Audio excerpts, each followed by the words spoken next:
habíamos hablado de la disciplina como habíamos hablado de la disciplina de lo que es la limpieza de Dios. Habíamos citado un texto que creo que es Habacuc 1:3, ¿no? Dice que Él es muy santo, muy limpio de ojos para ver el mal, y no puede soportar el agravio. Habíamos hablado del Salmo 101:7, ¿verdad? Que dice, no habitará dentro de mi casa el que hace fraude, el que habla mentira no se afirmará delante de mis ojos. Hebreos 3:6. Entonces, aquí hay una lectura que quiero leerlo textualmente. Al considerar el asunto de la disciplina, es importante recordar que la misma está conectada con la iglesia bajo el aspecto de la casa de Dios. La autoridad de Cristo debe ser mantenida en la casa de Dios. Jesucristo es el Señor. Nosotros como hijos, Jesucristo como hijos sobre su casa, según Hebreos 3:6, y la casa dice somos nosotros. Debe mantenerse esta disciplina, este aspecto de la disciplina dentro de la casa del Señor. Dice, en tales circunstancias la autoridad tiene que ser mantenida y no la del hombre, es la autoridad de Cristo sobre la iglesia, dentro de la iglesia, es la autoridad del Señor. Entonces, habíamos hablado también del propósito de la disciplina.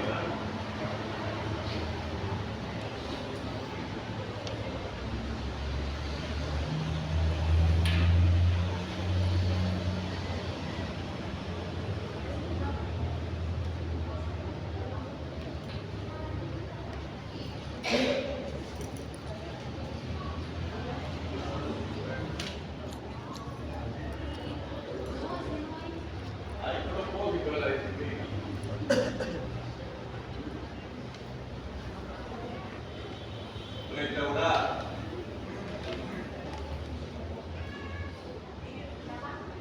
la honra de Dios.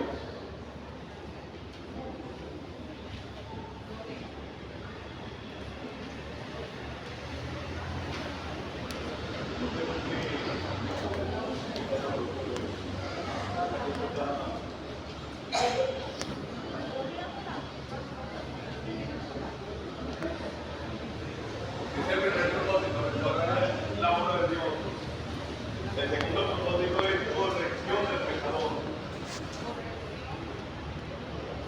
La corrección.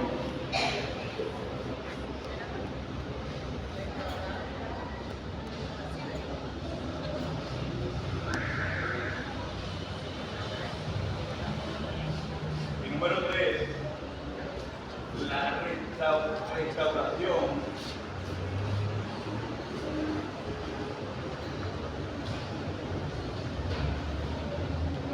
a la comunión.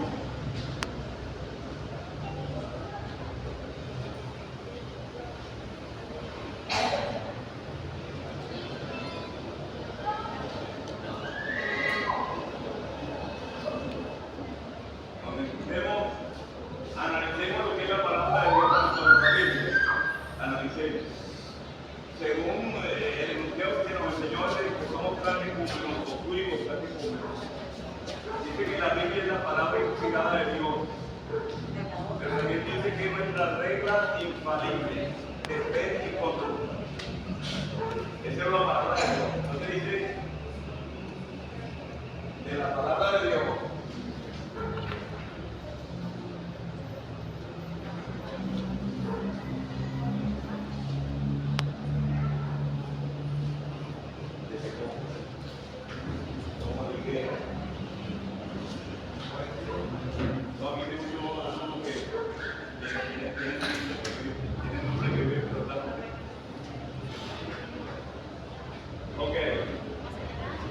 el enunciado que a nosotros se nos ha enseñado y que es cierto, o por lo menos debería ser cierto, inspirar.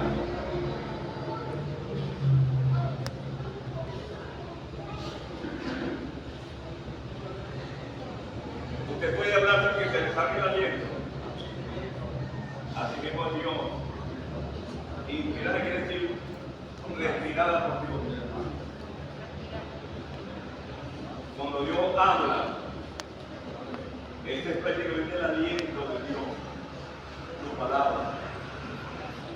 El que estudia teología sabe que viene esa palabra inspiración viene de un vocablo que se llama Euneusto.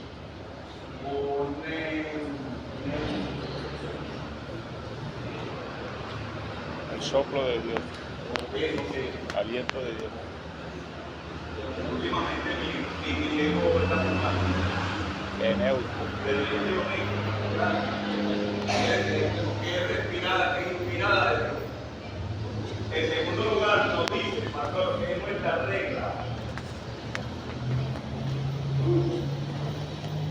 O canon. ¿Una regla para qué sirve?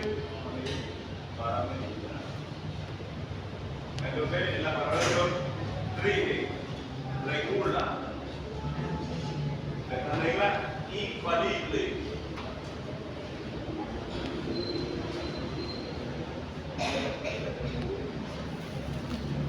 ¿Qué quiere decir infalible? No falla. Esta regla dice así, que es una regla infalible, no falla. Podemos confiar nuestras vidas a la palabra de Dios. Ahora, ¿qué es lo que mide la palabra de Dios en el creyente? La fe y la conducta.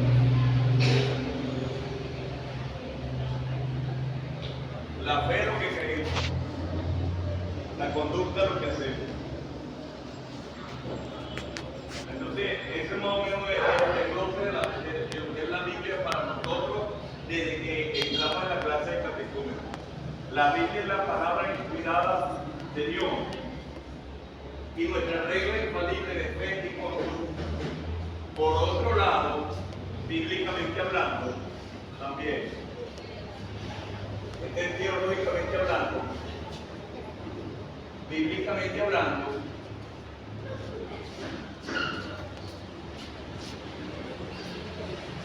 primera Timoteo, creo que es el 16, ¿verdad? Que dice toda la escritura, ¿cierto? Ayúdenme porque es segunda, es segunda, después.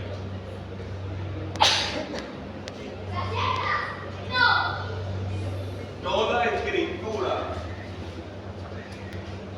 dice escritura, ¿verdad? Dice escritura, ¿verdad? Toda la escritura, de la palabra grafo, escrito, grafo, toda escritura quiere decir que lo teológico y lo bíblico concuerdan, es inspirada por Dios.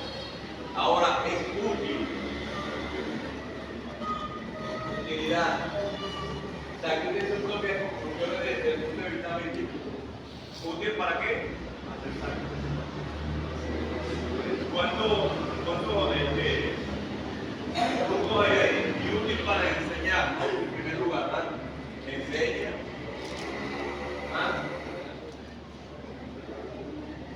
Redarguye.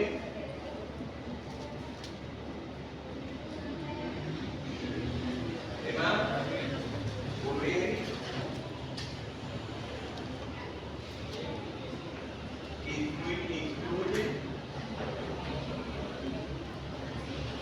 Esa palabra me gusta, instruye en justicia.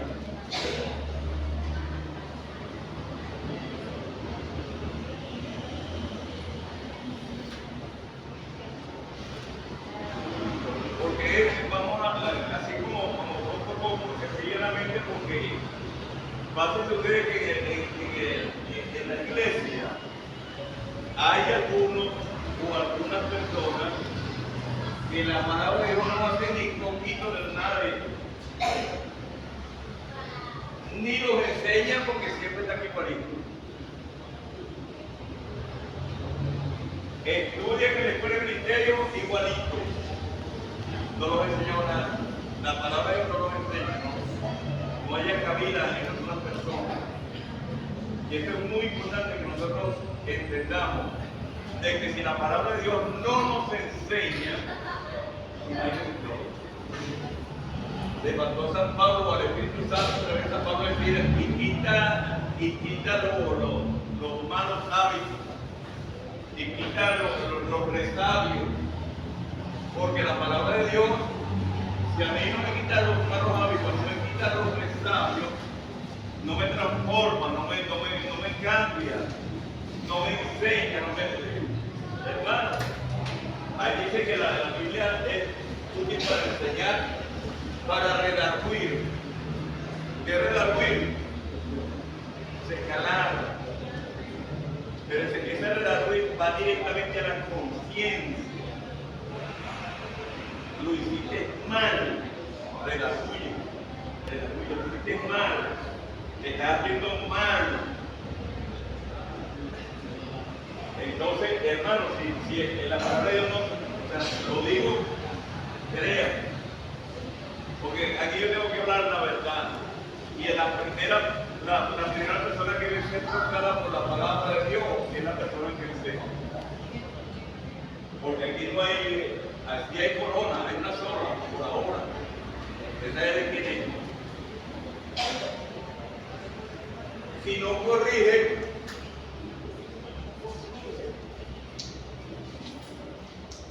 ¿qué estamos haciendo? Si no instruye en justicia, eso quiere decir que va alineado con la naturaleza del nuevo hombre. La justicia. Efesios 4:23, búsquelo por ahí, para que usted vea. Y vestido del nuevo hombre, está de acuerdo con el que nos creó, en justicia y santidad de la verdad. Entonces, no podemos eludir eso. No lo podemos eludir, hermano. Créanme. Aquí no hay nadie que sabe. No podemos eludir eso. Aunque el hermano, la hermana, la esposa, el esposo no se den cuenta. Una cosa es que no se den cuenta los hermanos, otra cosa es que hay una manera de eludir. No hay manera de eludir a Dios. No lo hay, no hay. La semana pasada hablamos de lo que es el perdón de gobierno, ya lo saben. El perdón de gobierno es que hay mucha gente en disciplina, que no avanza, lo que sea. Perdón que te salva, pero está bajo el gobierno del Señor. ¿Por qué? Sencillamente porque se cometen errores y no hay arrepentimiento, no hay una intención de cambio. O dice arrepentimiento. ¿De qué es el arrepentimiento? La verdad no, es que es un cambio grande. Es un cambio. Si la mente mía no está renovada, porque yo pienso igual, yo me la sé más de toda una y yo tengo una mentalidad del mundo, y mi mente es igualita, maliciosa, una mente maliciosa, desconfiada. Ay, hermano. Buscaron una inscripción 423. ¿Quién la quitará? Que dice que Dios es un hombre que está acorde con el que lo creó, ¿verdad? En justicia. Ahora, porque la justicia es lo primero. La justicia es lo primero es porque nosotros estamos siendo preparados para reinar. Y la justicia es una condición sine qua non para reinar. Tiene que impartir justicia. Y tiene que aprenderlo ahora, aquí. Hay que ser justo, darle a cada quien como corresponde. Se lo digo de una manera más venezolana. No te parcialices. Aunque sea tu hijo, tu hija, tu esposa, no te parcialices.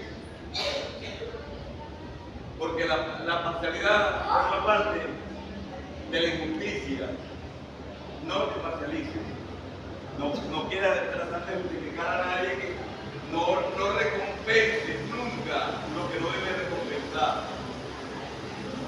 Porque eso es injusticia. Entonces,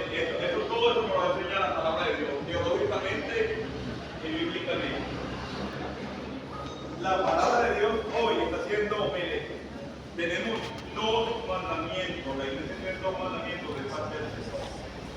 El primero es bautismo, es un mandamiento de bautismo, ¿verdad? Y la otra es la Santa Cena, o la comunión, o el partimiento del pan. Usted no se ha dado cuenta que la iglesia contemporánea ha tomado eso ligeramente, de que una persona cree hoy, ya mañana lo bautiza. Eso es tomar los mandamientos de Dios ligeramente. Y segundo, la Santa Cena. Usted va a algunas iglesias, si lo conocen bien, si no lo conocen tan bien, hay Santa Cena, y hasta que aquí venga de borracho, prendido, pero en una iglesia por casualidad, y olió el jugo de la Biblia, ay, celebrando en la mañana, le dan su Santa Cena también. Eso pasa en la iglesia. Eso es realmente lo que llaman la apostasía. Eso tiene que ver mucho con la apostasía, porque un mandato del Señor tiene que ser algo serio para la iglesia. Y sin embargo, el problema y la crisis que tiene la iglesia es de liderazgo, de carácter de liderazgo, de la libertad del liderazgo de la iglesia.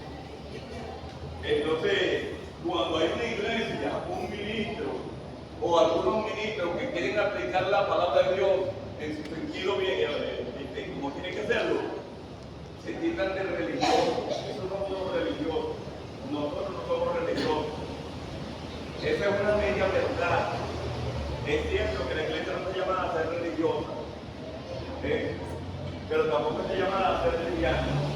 La iglesia está llamada a ser regida por el Espíritu Santo y por la palabra de Dios. Entonces, uno de los aspectos de la disciplina también está siendo falseada por la palabra de Dios. Hay ministros que lo llaman la disciplina subjetiva. Pecó el hermano o pecó la hermana, fue y le confesó al pastor, le pasó a decir, quédate por ahí una semanita hasta que tú te sientas bien y después, bueno, no hay problema. Tampoco quedando acá.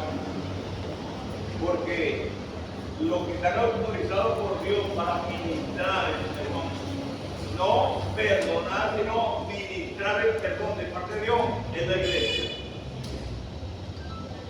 En la persona de los representantes y los líderes de la iglesia. Pero no nos digamos al pobre. Cuando una persona, una oveja, está siendo liviana con la palabra del Señor, nuestra responsabilidad es llamarlo al capítulo, exhortarlo, aconsejarlo, amonestarlo de parte del Señor. Ese es nuestro trabajo. Si no lo hacemos, eso es una deslealtad al llamado que el Señor nos ha hecho. Entonces, la cuestión de la disciplina, el primer punto es honrar el nombre de Dios, el propósito. El nombre del Señor debe ser honrado dentro de la iglesia del Señor. Entonces, habíamos hablado acerca de, ¿cómo se llama? Un ejemplo de que hay matrimonios que se casaron siendo cristianos. Resulta que el marido ya se comió el dulce antes de llegar al altar. Y llegan al altar con esa mentira y creen que no pasó nada porque la muchacha se vistió de blanco y todo. No, sí pasó algo. La honra de la muchacha fue restaurada por el muchacho, pero la honra de Dios, ¿quién? La restaura. Y en esos matrimonios entran en lo que llaman un perdón de gobierno. Y darle, y nunca levantan vuelo. Porque hay cosas que arreglar con el Señor. Ni siquiera con los hombres, con el Señor, con el Señor. Pero hay también algunas cosas que ofenden la honra del Señor. Es la actitud mundana delante del Señor. Ahora, ¿por qué, hermano? Debemos insistir en la actitud mundana. Porque el mundo es enemigo, el sistema mundano es enemigo del Señor. es enemigo del reino de Dios. El sistema del mundo está en contraste con el reino de Dios. Primera de Juan 5:19, que lo verá leer. Ahora, ahí quiere su niña la palabra de Dios. Parte del mundo, no dice parte del mundo, sino el mundo entero. El mundo entero está, yo no sé si usted se atreve a decir esa palabra, el mundo entero está bajo maligno. Si no, también le damos una sorpresita a la palabra del Señor y invitamos a Santiago 4:4. Entonces, Santiago se para, como tiene que ser, y dice: oh almas adúlteras, no sabéis que la amistad con el mundo no es enemistad. Dice así, ¿no? Enemistad contra Dios. Cualquiera pues, ¿sí? Oye, cualquiera pues que se hace amigo del mundo.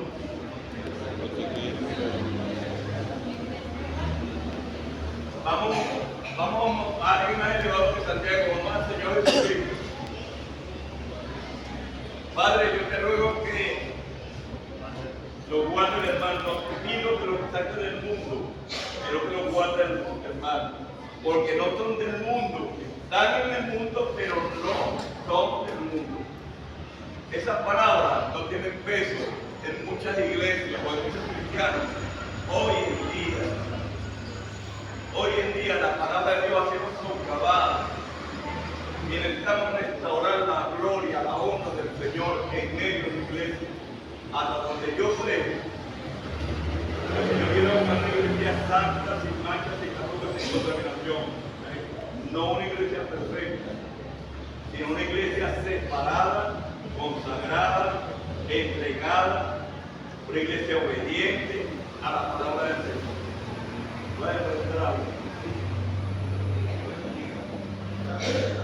Esa pregunta se la vamos a contestar a medida que desarrolle, porque de entrada les puedo decir,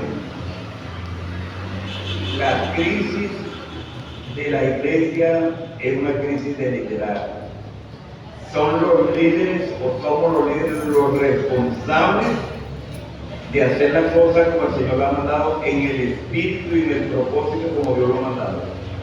Pero eso no invalida que aunque hayan abuso, exceso, al aplicar o administrar la cosa de Dios malamente, no justifica al creyente.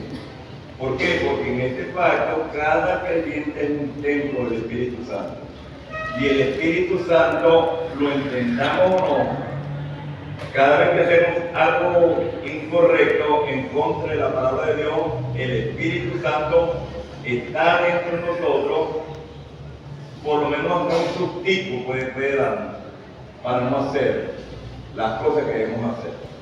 Entonces, de entrada les puedo decir, la mayor culpa de que la iglesia esté así es el liderazgo. Y la mayor responsabilidad es de los líderes, de nosotros los líderes. De todas maneras, a medida que desarrollemos este asunto, vamos a ir contestando, porque estamos en el propósito de la disciplina, la corrección del pecador. Entonces yo quisiera hacer una salvedad aquí, que la disciplina no es un castigo, no tiene carga punitiva. O sea, no es un castigo. No se aplica la disciplina para castigar al creyente. ¿Ven? No se aplica, o sea, no tiene carácter punitivo. La disciplina establecida en la palabra de Dios, por lo menos en el Nuevo Testamento, no tiene carácter punitivo, no viene como retribución. Te portaste mal, ahora te voy a castigar con esto. No. Tiene un carácter correctivo de restauración. ¿Ven? Entonces, la palabra de Dios es muy clara. Aquí dice, el pecador debe ser corregido. Debe ser corregido. Cuando desarrollemos el tema de lo que se llama, ya le voy a decir, la acción disciplinaria de la iglesia, vamos a hablar de eso. Pero el propósito no es punitivo, no es un castigo, es una corrección. No es para todo el mundo, solo para los hijos. No es para todo el mundo, solo para los hijos de Dios. Y tercero, el objetivo de una disciplina es restauración, de que el hermano o la hermana se restaure. No, o sea, no para que se condene, sino para restaurar. Ese es el propósito de la disciplina. No tiene carácter. Entonces, bueno, le voy a poner una disciplina. Hermano, no me amenace. No me amenace. Porque el carácter punitivo se llama juicio. Se llama condenación. Ese es el carácter punitivo. En Romanos 8:1 dice así: ahora pues, ninguna condenación hay para los que están en Cristo Jesús. Son los que están en Cristo Jesús. Esos que estamos en Cristo Jesús, obviamente tenemos que caminar no de acuerdo a la carne, sino de acuerdo al Espíritu. Pero, por más carnal que sea, yo sé que algunas corrientes teológicas hablan acerca de que hay un solo espíritu, un solo tipo de hombre. Un hombre espiritual y un hombre mundano, incrédulo. La palabra de Dios no habla de tal cosa, la palabra de Dios habla de tres tipos de hombres. El hombre neumático, que es el hombre espiritual, creo que es el capítulo 2 de Corintios, ¿no? El hombre neumático, como un neumático pequeño. Déjenme utilizarlo aquí. Una P, neumático, pero con K. La Biblia declara como el hombre espiritual.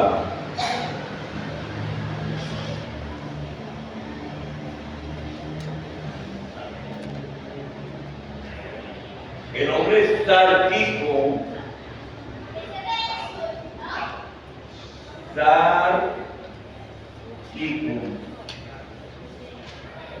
que es el carnal.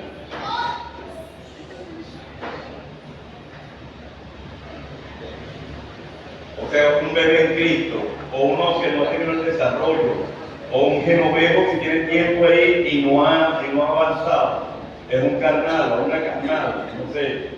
Y el hombre súrgico,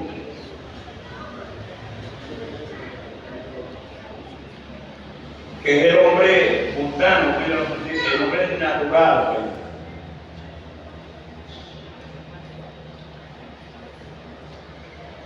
Aunque la versión antigua dice el hombre animal.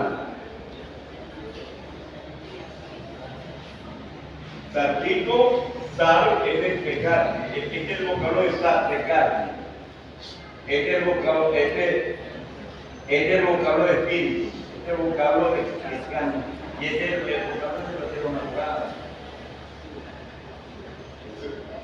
Entonces, en 1 Corintios capítulo 2 dice, y 3, ¿verdad? De manera, estoy hablando del capítulo 3, de manera, hermano, que no pudiera hablar como espirituales, como neumáticos, sino como sarquicos. ¿Cuál es la característica? Obviamente no es chimovianda, porque no eres capaz y no soy capaz entre nosotros, porque viene entre vosotros y ahí vienen las manifestaciones. Usted agarra. Le diga, yo soy espiritual, yo soy muy espiritual, pero se manifiestan estas cosas que dice ahí. No lo sé. Habiendo entre vosotros celo, ira, contiendas, disensiones. Hay una pregunta. No sois carnales. Hay una versión que dice, y andáis como mundanos. Esa es una de las versiones que hablan como mundanos. La versión antigua habla del hombre surgido como el hombre animal. animal. El hombre animal no entiende las cosas que son de Dios porque para él eso es locura. Eso creo que tenga el capítulo 2, creo que el último verso o el penúltimo verso. Entonces entendemos que la Biblia habla de 3 tipos de hombres. 2 de esos hombres pueden ser, o sea, son cristianos, han recibido la gracia. Estos 2 están aquí.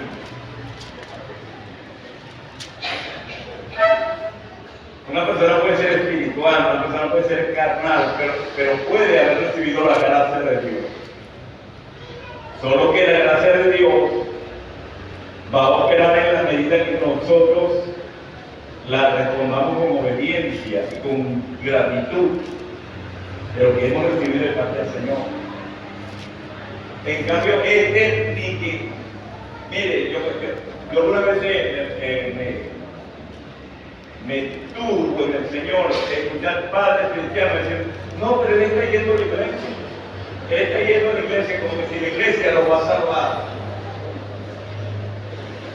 Entonces, pasa el muchacho, pasa la muchacha, pero sin ningún tipo de arrepentimiento, solo que tiene convicción de que el evangelio de la verdad ha sido criado en una casa cristiana, ha sido educado bajo los parámetros cristianos, pero tristemente no ha tenido la experiencia del nuevo nacimiento.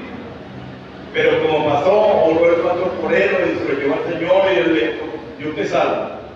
Y empiezan a pedirle fruto de cristiano a esa gente que no tiene la vida del Espíritu, no puede haber fruto del Espíritu. Entonces es como engañar a nuestros propios familiares.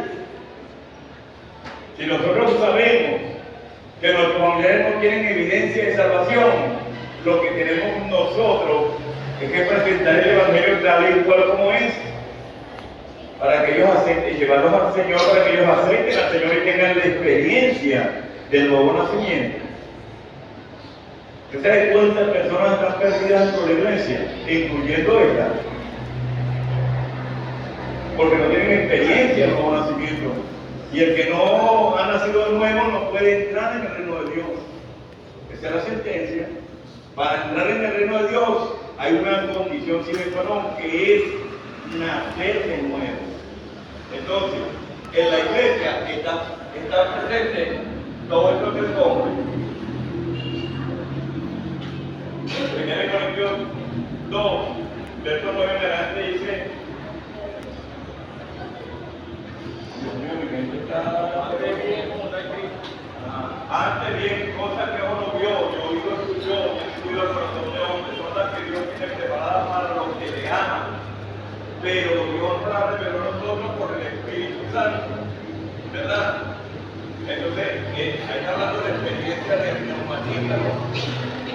Está hablando de una persona que ha recibido realmente la revelación, se llama la revelación de Dios, la revelación del reino de Dios, la revelación de la persona del Señor Jesucristo. Es un asunto de revelación. Después continúa diciendo, lo cual también habrá, pero que no es famoso. O dice, entonces dice, no hemos recibido el Espíritu del mundo, sino el Espíritu del Señor. Para que sepamos, eso quiere decir, es iluminación. Ahí habla de iluminación. Sabemos lo que hemos recibido de Dios, nuestra mente ha sido iluminada, sabemos lo que hemos recibido de Dios. ¿Ven? Entonces, más abajo dice, lo cual también habrá, no con palabras humanas sabiduría, sino con las que enseña el Espíritu. Esto se llama inspiración. ¿Ven? Revelación, iluminación, inspiración. Entonces, nos la revela, nos revela el Señor, nos da el conocimiento de lo que hemos recibido y nos autoriza a hablar el mensaje, pero no con cualquier palabra, sino con las palabras que enseña el Espíritu. Dice, acomodando lo espiritual a lo espiritual. Y no sé si en ese mismo capítulo dice, pero el hombre natural, que se lo percibe, que es percibir, ni pendiente. Por eso tú tienes dentro de la manifestación del Espíritu Santo la iglesia gozándose, y hasta el carnal brinque y tal. Pero ¿qué le puede uno pedir a una persona que no tenga el Espíritu Santo? Ahora lo preocupante es ver gente que ha dado obediencia a salvación en esa actitud. Eso es preocupante. Eso es preocupante. Es medio de bendición atendiendo teléfono, porque el teléfono, mire, alguna vez hay una bendición a mí, una unción tan poderosa acá, y suena un teléfono y mira, el señor está hablando, espérate, el señor está hablando. Aló, aló, mira, tu mamá la mató un camión. Ah, señor, es más importante, hermano. Eso es una irreverencia tan grande. Si estamos en la comunión, estamos adorando al Señor, vamos a hacer una adoración para atender una llamada que nos van a dar la noticia de Él. Y somos tales, y no podemos negar que somos tales. Lo más lógico es que nosotros, cuando entremos a la casa